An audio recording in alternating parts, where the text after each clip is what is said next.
नमस्कार, स्वागत है आप सभी का निवेश के एबीसीडी में। मैं हूं आपके साथ कविता थपलियाल और हम हर हफ्ते ये पेशकश लेकर आते हैं और मकसद इसका यही है कि बाजार की इस आवाज़ से आपको मिलाया जाए, दिग्गजों से आपको मिलाया जाए, ताकि बाजार और निवेश को लेकर उनकी समझ आपके काम आए, आपके आर्थिक लक्ष्य और निवेश पोर्टफोलियो में आपके काम आए, उसे बनाने में, उसे आगे बढ़ाने में। बेहद खास मेहमान आज मेरे साथ जुड़ गए हैं पीजिएम म्यूचुअल फंड के सीईओ अजीत मेनन। अजीत सर, स्वागत है आपका निवेश की एबीसीडी में। जब भी अब मैं बात करती हूँ एएमसी से अजीत सर, तो सबको B30 में बहुत ज़्यादा दिलचस्पी है और वहीं पर जो है वो अपनी पहुंच बढ़ाना चाहते हैं, वहाँ के निवेशों तक पहुंचना चाहते हैं। डिस्ट्रीब्यूटर्स को वहाँ पर बहुत ज़्यादा इंटरेस्ट आता हुआ दिखाई दे रहा है। हम देख रहे हैं एसआईपी के आंकड़े भी जो बढ़ रहे हैं वो वहाँ से B30 टाउन से भी ज़्यादा बढ़ते हुए दिखाई दे रहे हैं। और बहुत रिपोर्ट्स तो ये भी घोषित कर चुकी हैं कि देश के जो नए अमीर है वो B30s में ही, कम से कम जो अमीर निवेशक है वो B30 से ही आते हुए दिखाई दे रहे हैं। आपका एएमसी का फोकस छोटे मझोले और बहुत छोटे शहरों में किस तरह से बढ़ रहा है? अपने पैर आप कैसे पसार रहे हैं, कुछ बताइए। वैसे कविता, पीजिम जो कि प्रूडेंशियल ग्लोबल इन्वेस्टमेंट मैनेजर्स है, प्रूडेंशियल ऑफ द यूएस, यहाँ पे अब बहुत कम साल से पीजिम नाम से हमें जाना जाता है, फ्रॉम सिंस 2019।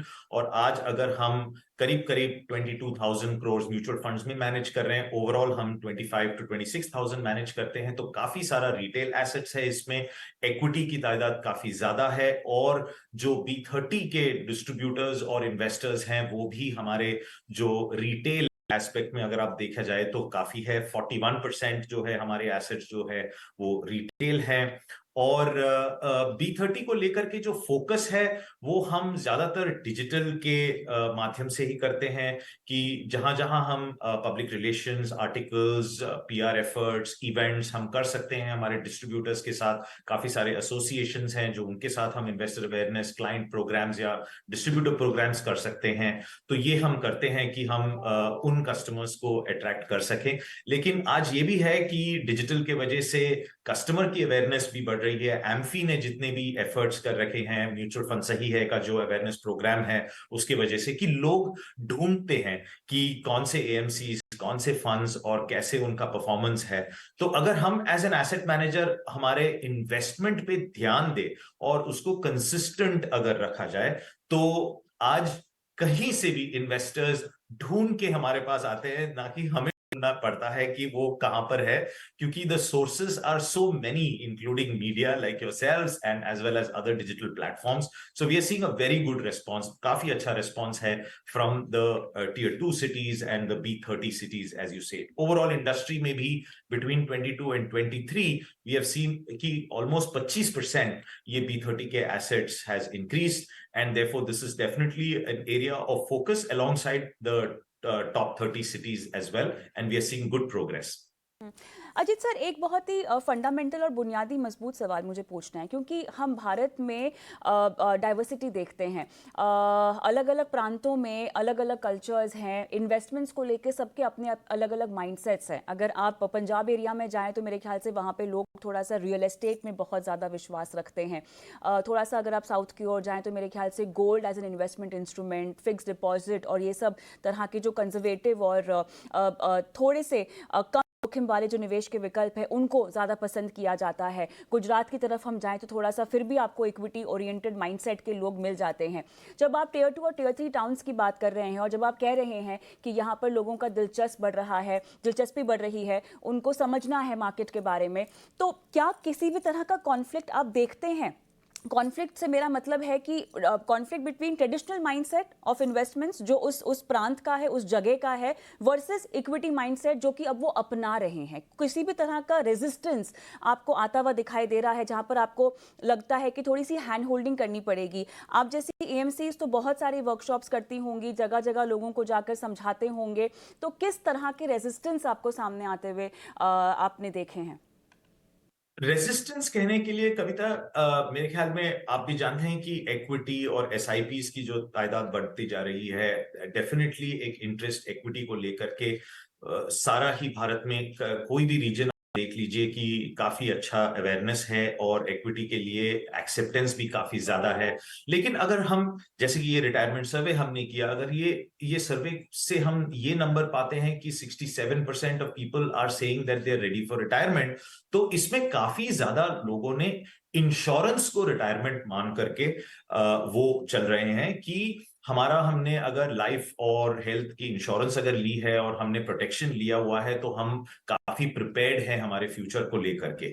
यहाँ पे ये अवेयरनेस हमें जो बढ़ाना है, जहां पे हमें लोगों को बताना है कि इंश्योरेंस सिर्फ काफी नहीं है, आपको सेविंग्स और इन्वेस्टमेंट्स पे भी ध्यान देना है। म्यूचुअल फंड्स की ट्रांसपेरेंसी जो है और फ्लेक्सिबिलिटी जो है, इस प्रोडक्ट्स को अडॉप्ट करें। हम देख तो रहे हैं कि ये 15% से 23% म्यूचुअल फंड्स की एक्सेप्टेंस बिल्कुल बढ़ रहा है, लेकिन अगर हम इंश्योरेंस को लेकर के देखा जाए तो सारा लोगों का ये जो अवेयरनेस होनी चाहिए कि इंश्योरेंस का रिक्वायरमेंट एक और म्यूचुअल फंड्स का रिक्वायरमेंट दूसरा, अपने लॉन्ग टर्म इन्वेस्टमेंट्स के लिए, ये एक फ्रिक्शन पॉइंट है कि हर स्टेक होल्डर्स को हमें थोड़ा सा हैंड होल्डिंग करना पड़ेगा कि लोग अपने फाइनेंशियल सिक्योरिटी को लेकर के किस तरीके से सोच रहे हैं और क्या उनके लिए स्ट्रैटेजी बेस्ट रहेगी।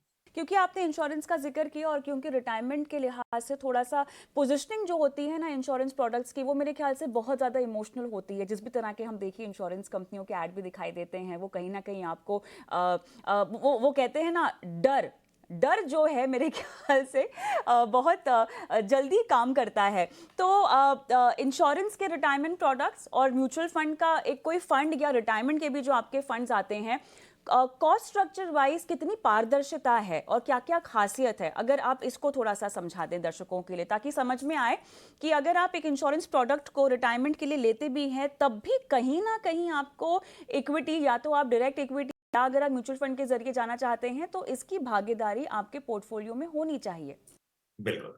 तो ये बात बिल्कुल सही कही आपने कि इंश्योरेंस का बिल्कुल अपना एक इम्पोर्टेंस है कि वो प्रोटेक्शन का रिक्वायरमेंट को जो है वो फुलफिल करता है। लेकिन एक इंडिविजुअल की जो लाइफ में फाइनेंशियल जो सीक्वेंस होता है वो ये है कि पहला वो अपना हाउस होल्ड बजटिंग करे, कि अपना सरप्लस देखे कि क्या सरप्लस है। अगर सरप्लसेस हैं तो पहला इमीडिएट इंपॉर्टेंस जो है वो इंश्योरेंस के लिए है कि वो अपना लाइफ और हेल्थ की इंश्योरेंस ले, और उसके बाद वो इमरजेंसी फंड और फिर अपने इन्वेस्टमेंट्स पे ध्यान दे। और वहां पर इन्वेस्टमेंट्स और इंश्योरेंस के बीच में जो एक्सपेंसेस हैं इन्वेस्टमेंट्स के, म्यूचुअल फंड इन्वेस्टमेंट्स के, वो बिल्कुल इंश्योरेंस प्रोडक्ट से कम है। In most of the initial years, even into the long term, it is cheaper और फ्लेक्सिबल भी है, ओपन एंडेड भी है, जिसका पूरा कन्वीनियंस आप उठा सकते हैं। अभी एक चीज ये है कविता की, अगर हम हमारे फाइनेंशियल प्लानिंग को लेकर के सारे जो फाइनेंशियल गोल्स देखें, बच्चों की पढ़ाई, शादी, घर, गाड़ी, बिजनेस करना, रिटायरमेंट करना, ये सारे जितने फाइनेंशियल गोल्स हैं, एक इंपॉर्टेंट पॉइंट ये मैं ऑडियंस को बताना चाहूंगा कि आपको हर फाइनेंशियल गोल के लिए लोन मिल सकता है। सिर्फ एक ऐसा फाइनेंशियल गोल है जिसके लिए आपको लोन नहीं मिलता, और वो है रिटायरमेंट। तो कहीं अगर आपने जो भी इन्वेस्टमेंट किया हो, एसआईपी किया हो, लमसम किया हो, अपने बच्चों के लिए पढ़ाई के लिए 8-10 साल की गोल है, कहीं अगर गैप भी आया तो आप लोन ले सकते हो, एजुकेशन लोन ले सकते हो, होम लोन ले सकते हो। लेकिन अगर रिटायरमेंट में अगर आपका गैप आया तो आप लोन ले नहीं सकते। काफी सारे वेस्टर्न वर्ल्ड में और इंडिया में भी प्रोडक्ट्स हैं रिवर्स मॉर्टगेज जैसे, but they are not very matured products as far as India is concern. Bharat में उतना मैच्योर्ड नहीं है। तो ये एक इंपॉर्टेंट एस्पेक्ट पॉइंट याद में रखना रहेगा कि retirement is the only financial goal, ये एक ही ऐसा फाइनेंशियल गोल है जिसके लिए लोन नहीं मिलता। And that is the reason why to focus more on products जैसे कि म्यूचुअल फंड्स हैं। और म्यूचुअल फंड्स में रिटायरमेंट की कैटेगरी की भी फंड्स हैं, और काफी कंजर्वेटिव इन्वेस्टर्स के लिए बैलेंस्ड एडवांटेज फंड्स या हाइब्रिड कैटेगरी के जो फंड्स हैं, they can also be useful. हम ये मानते हैं कि यंगर जनरेशन के लिए एक फ्लेक्सी कैप या मल्टी कैप जैसा स्ट्रैटेजी है, तो वो भी काफी अच्छा है लॉन्ग टर्म प्लानिंग के लिए। और जो रिटायरमेंट के करीब आ रहा है उनको अगर इनकम के लिए प्लान करना है तो एक हाइब्रिड प्रोडक्ट्स जैसे कि बैलेंस्ड एडवांटेज हुआ या हाइब्रिड कंजर्वेटिव फंड्स हुआ, उस फंड्स में थोड़ा सा जो इक्विटी एक्सपोजर को लेकर के इन्वेस्ट करना बहुत जरूरी होगा लॉन्ग टर्म के लिए। अजीत सर, आपकी एएमसी के फंड्स की अगर मैं बात करूं तो किसमें आपको सबसे ज़्यादा दिलचस्पी आती हुई दिखाई दे रही है निवेशकों की, किस कैटेगरी में, अगर इक्विटी पोर्टफोलियो की बात की जाए तो? तो ये तो बात तय है कविता की। जब हम इन्वेस्टर्स की बिहेवियर देखते हैं मार्केट में तो क्लियरली जहां पे रिटर्न्स अच्छा है यही सबकी इंटरेस्ट है। तो शायद ज्यादा फाइनेंशियल प्लानिंग को लेकर के फोकस नहीं है, बस ये फोकस है कि कॉर्पस बने हमारा कुछ ना कुछ।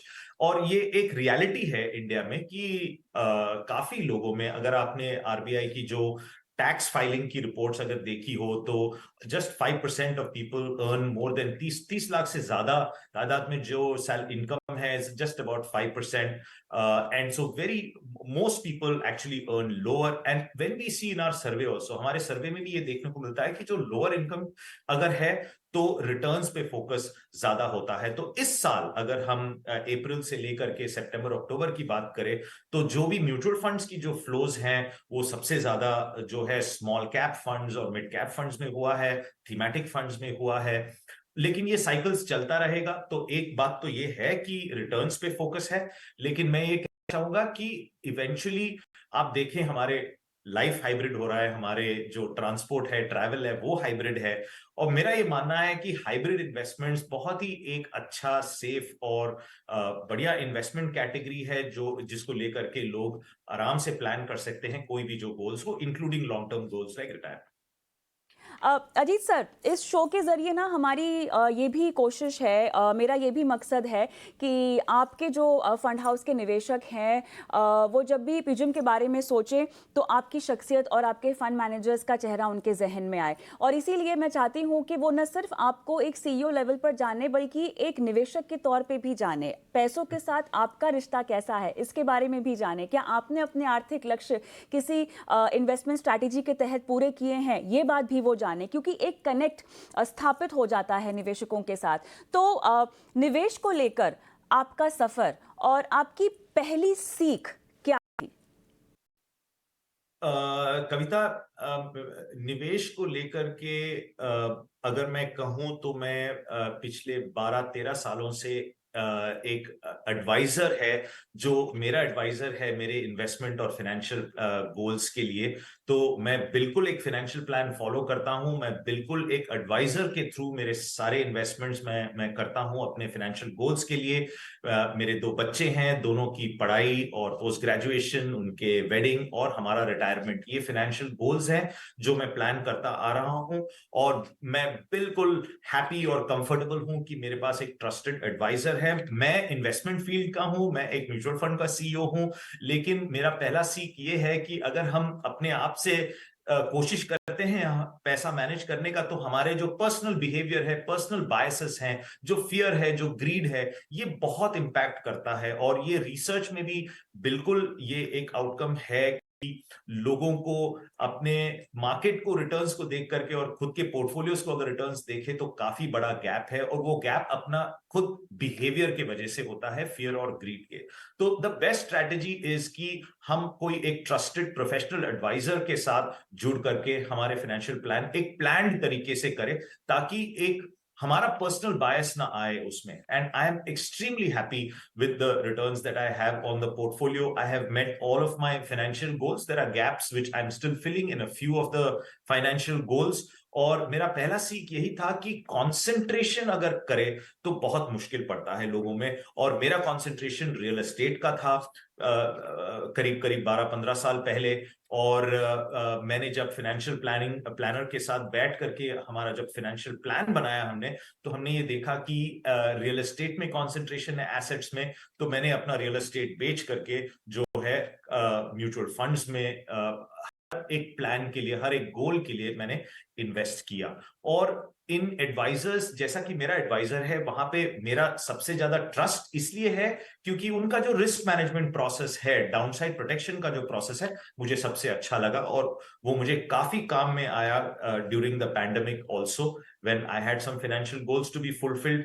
तो I am very happy and my advice to my friends and family is always to have a trusted financial adviser, क्योंकि मैं वैसे ही इन्वेस्ट करता हूँ। तो मैं ये कह सकती हूँ कि आप जो है रातों की नींद, बाजार के उतार चढ़ाव और खासतौर से जब बाजार गिरावट के आलम में हो तो आपकी रातों की नींद गायब नहीं होती है, आपका बीपी हाई नहीं होता। हाँ। बिल्कुल।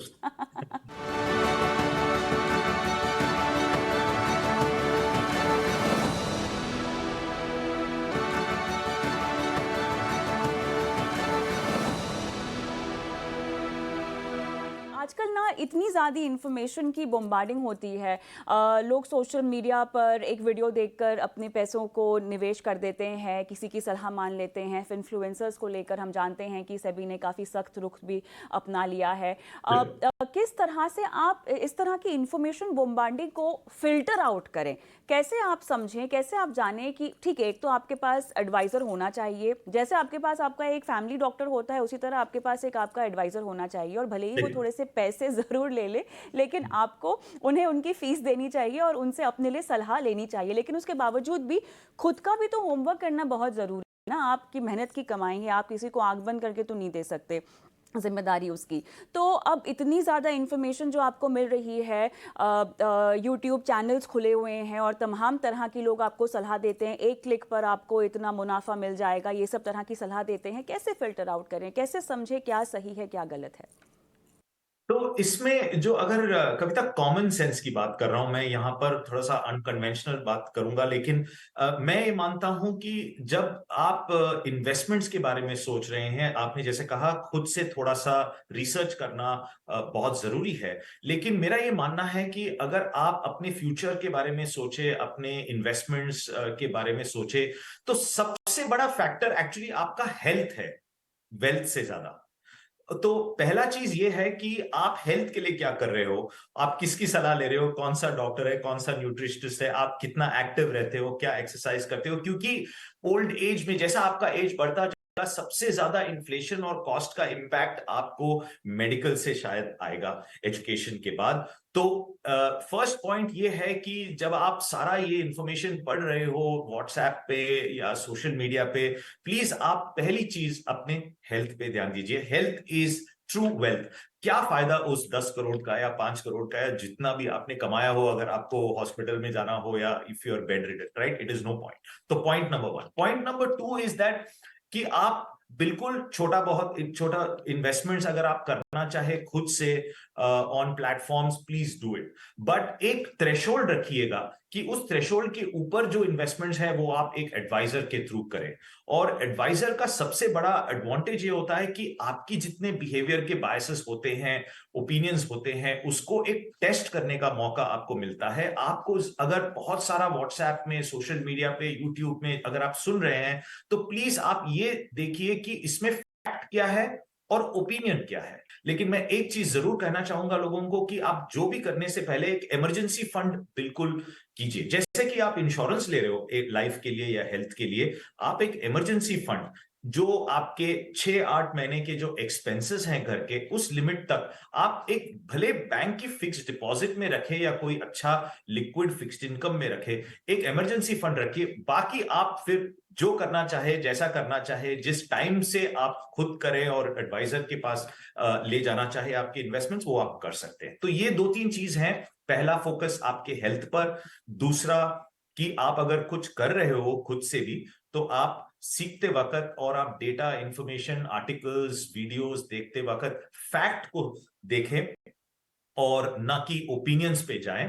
और तीसरा कि आपके पास कोई अच्छा ऐसा एडवाइजर रेफरेंस के थ्रू आए जो आपको हर फैक्ट बता सके, आपको गाइड कर सके अपने एसेट एलोकेशन के बारे में। और चौथा ये कि आप एक इमरजेंसी फंड जरूर शुरू कीजिएगा, क्योंकि जितने भी रिस्क होते हैं, जैसे कि इंश्योरेंस हमें रिस्क से प्रोटेक्ट करता है लाइफ और हेल्थ का, इन्वेस्टमेंट्स में एक इमरजेंसी फंड होना आपको इससे प्रोटेक्ट करता है कि कहीं अगर मार्केट में उतार चढ़ाव या उतार काफी ज्यादा हुआ, तो ये इमरजेंसी फंड आपका काफी एक शील्ड बन जाता है, प्रोटेक्शन बन जाता है, ताकि आपके इन्वेस्टमेंट्स को आप डिस्टर्ब ना करें और आप कंपाउंडिंग को डिस्टर्ब ना करें। तो ये मैं कहूंगा कविता इस पॉइंट पर। विमेन इन्वेस्टर्स की हम बात करते हैं। जैसा कि हम सब जानते हैं कि जब भी सुधार की बात हो और ख़ासतौर से समाज की सुधार की बात हो, तो वो हमेशा आपके घर से शुरू होता है। क्या कहना चाहेंगे वो तमाम दर्शकों को और खासतौर से हमारी महिला दर्शकों को जो इन्वेस्टमेंट्स की बातें तो सुनती हैं लेकिन कहीं ना कहीं अभी उस राह में आगे नहीं बढ़ पा रही हैं। आपकी एएमसी में, आपके घर में किस तरह से आप महिलाओं को प्रोत्साहित करते हैं, उन्हें इन्वेस्टमेंट की सीख देते हैं? हमारे इस सर्वे में कविता हमने ये देखा कि जिन लोगों ने कहा कि हम रिटायरमेंट के लिए रेडी है और हमने रिटायरमेंट प्लान बकायदा बनाया हुआ है, उसमें तो women are ahead of men. लेकिन ये भी देखने को मिलता है कि काफी सारे विमेन जो है वो कहते हैं कि वो हम अपने स्पाउस पर डिपेंडेंट है। अगर मेल्स में देखा जाए तो they feel they are going to be more dependent on their children, अपने बच्चों पे ज्यादा डिपेंडेंसी उनकी होगी आगे जाकर के। एडवाइस यही है कि हर एक हाउस होल्ड जो है वो यूनिक होता है। आज हम यहाँ पे ये प्रोग्राम कर रहे हैं, ये करीब करीब 20 या 30 मिनट का प्रोग्राम है। यहाँ पर हम इन्वेस्टमेंट्स को स्ट्रैटेजीज बताते हैं कि क्या आप कर सकते हैं, कैसे कर सकते हैं, लेकिन आधे घंटे में या 1 घंटे में शायद हम सब कुछ तो कवर नहीं कर सकता कि एक हाउस होल्ड कितना यूनिक हो सकता है। हम जनरल सी बातें करते हैं, जनरल रूल्स ऑफ थंब बताते हैं, लेकिन हर हाउस होल्ड यूनिक होता है। कि शायद आपके घर में बूढ़े माँ बाप हो सकते हैं जिसको for whom you have to care, कहीं बच्चे हैं जो अब कॉलेज के लिए निकलने हैं तो उनकी जो फाइनेंशियल रिक्वायरमेंट्स है वो इंपॉर्टेंट है, कहीं डिसेबिलिटी हो सकता है, कहीं डिवोर्स हो सकता है, कहीं बहुत कुछ ऐसे चीजें जो हर हाउस होल्ड में यूनिक होता है। तो ये यूनिक सर्कमस्टेंसेस को अगर आपको हैंडल करना है और आपको एक स्ट्रैटेजी करनी है, तो that is where a good advisor, a trusted advisor, whether a woman advisor or a male advisor, whoever you can get as a reference from friends and family, it becomes the biggest strategy. सबसे अच्छी strategy मैं ये recommend करूंगा, whether they are women and especially whether they are women or any investor, is that please have a trusted advisor to help you plan your finances for your future. मुझे आपसे अब ये समझना है कि एज एन एएमसी वैसे तो तमाम तरह के जितने भी म्यूचुअल फंड हाउसेस हैं सभी तरह के गोल ओरिएंटेड सोल्यूशन प्रोडक्ट्स लोगों को अभी ऑफर करने शुरू कर दिए हैं। हालांकि अगर आप सही तरीके से अपनी फाइनेंशियल प्लानिंग करें तो तमाम तरह के निवेश विकल्प हैं, देखिए, जिसका आप इस्तेमाल कर सकते हैं अपने सभी लक्ष्यों को पूरा करने के लिए। ज़रूरत है कि आपको सही समय पर अपनी फाइनेंशियल प्लानिंग की शुरुआत करनी है और सही समय पर अपनी इन्वेस्टमेंट की शुरुआत करनी है, अपना रिस्क प्रोफाइल समझना है और जिस भी निवेश के विकल्प में आप पैसे लगाना चाहते हैं उसके बारे में आपको समझना है ताकि आपको पता चले कि ये आपके लिए सही है या नहीं है। लेकिन जब भी रिटायरमेंट जैसे लक्ष्य की बात आती है, यहाँ पर मैं चाहती हूँ कि आप दर्शकों को थोड़ा सा कंपाउंडिंग का भी एक फ़ायदा समझाएं, क्योंकि अगर आप इसको अपना पहला लक्ष्य समझते हैं और अपनी पहली सैलरी से भले ही आपको अर्ली रिटायरमेंट करनी हो, क्योंकि वो जेनजी और मिलेनियल्स में, अजीत सर आप भी मानेंगे, बहुत बड़ा ट्रेंड शुरू हो चुका है। बहुत सारे लोग जो हैं अभी करियर ओरिएंटेड तो है लेकिन एक ही तरह के करियर में नहीं रहना चाहते हैं, अलग अलग तरह की काम करना चाहते हैं, अपने आप को एक्सप्लोर करना चाहते हैं कि वो क्या कुछ कर सकते हैं। एक ज़माना था, आप भी मानते हैं, जहाँ पर लोग सालों साल एक ही नौकरी में रहा करते थे। अब ऐसा नहीं होता है, लोग 3-4 गिग्स करते हैं और पैसे कमाते हैं। इस तरह के लोगों के लिए मुझे आप बताएं कि रिटायरमेंट जिस भी तरह का हो, 60 में रिटायर होना हो, 40 में रिटायर होना हो, रिटायरमेंट का मतलब ये नहीं है कि आपकी इनकम जनरेशन रुक जाएगी, इनकम जनरेशन आपको करनी है, लेकिन रणनीति क्या हो, स्ट्रैटेजी क्या हो?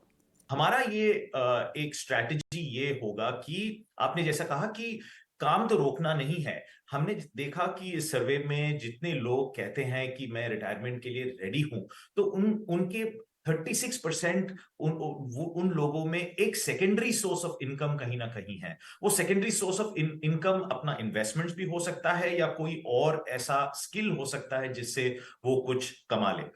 एज अ स्ट्रैटेजी मेरे ख्याल में एक प्रैक्टिकल चैलेंज ये है कविता की लॉन्जेविटी, कि आप शायद 90 या 100 साल तक जियोगे, ये ज्यादा आ रहा है ग्लोबली, ना कि सिर्फ इंडिया में। Globally living longer is definitely a challenge. तो इस चैलेंज को लेकर के 40 या 50 में अगर हम रिटायर करना चाहे और बिल्कुल ही काम ना करें, ये स्ट्रैटेजी तो नहीं बन सकता। आपने जैसे कहा, कमाते रहना है, लेकिन ऐसा कुछ करना है जिसमें हमें खुशी हो और हम उससे कुछ हमारे फाइनेंसेस को सप्लीमेंट करता रहे। तो स्ट्रैटेजी सबसे बेस्ट यही होगा कि आप एक कोई भी उम्र में सिर्फ एक स्किल से जो इनकम है वो एज अ स्ट्रैटेजी नहीं चलेगी। और आपको ये सोचना है, कोई भी एज हो आपका, कि आपका ऐसे कितने स्किल्स हैं, सेकेंडरी स्किल या टर्शियरी स्किल्स हो सकते हैं जिससे आप कमा सकते हैं। पैंडेमिक में काफी लोगों ने अपने छोटे छोटे बिजनेसेस शुरू किए, whether it was cooking or whether it was catering or whether it was so many other aspects. So that is the best strategy, क्योंकि सबसे बड़ा चैलेंज रिटायरमेंट में is that you will probably live longer than you expect. तो कोई भी corpus के बारे में कहा जाए तो एक तो कंपाउंडिंग का बेनिफिट तो लेना ही है, जितना जल्दी शुरू करे वो बहुत ही अच्छा है। लेकिन उससे भी इंपॉर्टेंट मेरे ख्याल में ये है कि आप मेंटली और फिजिकली इन्वॉल्व रहे till the end of life, and through any work, कोई भी ऐसा काम जो आपका स्किल हो, जिससे आप कुछ ना कुछ कमाते रह सकते हो और आपके इन्वेस्टमेंट्स को आप सप्लीमेंट करते रह सकते हो। तो ये सबसे बेस्ट स्ट्रेटेजी है कविता। तो अजीत सर, आपने तो उन सभी लोगों का दिल तोड़ दिया जो कि हैशटैग योलो नाम से सोशल मीडिया पर टैग्स डालते हैं। You you only live once. तो मैं इन्वेस्टमेंट भी कर रही हूँ, कमा भी रही हूँ, लेकिन मैं अपने पैसों को आज क्यों नहीं एंजॉय करूँ? वो कैसे करूँ फिर? तो इसीलिए मैं कह रहा हूं कि अगर आपको एंजॉय भी करना है वो, फिर तो आप ये तो नहीं सोच सकते कि मैं एक ऐसा दिन आएगा जब मैं सब कुछ छोड़ छाड़ के मुझे पैसे की बिल्कुल ही जरूरत नहीं रहेगी और मैं जो चाहूं कर सकता हूं या कर सकती हूं। मेरे ख्याल में मेरा ये स्ट्रैटेजी का कहने का मतलब ये है कि आप एक प्राइमरी सोर्स ऑफ इनकम, जो भी आपका स्किल है वो तो है ही, और आप शायद रिटायर करना चाहोगे उस प्राइमरी स्किल से, लेकिन आपके पास ऐसे सेकेंडरी स्किल्स भी होनी चाहिए, इंटरेस्ट होनी चाहिए, हॉबीज होनी चाहिए जो आप मोनेटाइज कर सके, जिसमें आपका, अगर आप काम कर रहे हो तो you do not feel stressed of that job. You're not working for somebody, you're working for yourself, but you don't feel stressed. और पीजिम इंडिया ने कविता, हम अभी पब्लिश नहीं किए हैं, लेकिन we have collected about 50 different jobs that you can do, 50 different gigs that you can do, where can you learn it from, how much will it cost, और कितना आप कमा सकते हो, interviews with people who have done it, and these are people who have monetized hobbies. किसी को pets अच्छे लगते हैं तो पेट ग्रूमिंग का सर्विस शुरू किया, किसी को योगा अच्छा लगता है, योगा इंस्ट्रक्टर बन गए। तो ऐसे बहुत सारे ऐसे हॉबीज हैं जो आप मोनेटाइज कर सकते हैं, आपके इंटरेस्ट हैं जो आप मोनेटाइज कर सकते हैं। मेरा कहने का मतलब ये है कि आप बिल्कुल रिटायर करें, लेकिन आप कमाने से मत रुकिए। आप लेकिन कमाने के लिए आप जिसमें आपका इंटरेस्ट है, दिलचस्पी है, हॉबीज हैं, उसको मोनेटाइज करने की कोशिश कीजिए। That is a very good strategy, especially when you are going to be ending up living longer, so that you're fully occupied both mentally and physically. चलिए, इसी के साथ अजीत सर, बहुत बहुत धन्यवाद, आपने इतना सारा समय मुझे दिया और इतने इत्मीनान से दर्शकों से बात की और उनका मार्गदर्शन किया। धन्यवाद। Thank you, Kavita.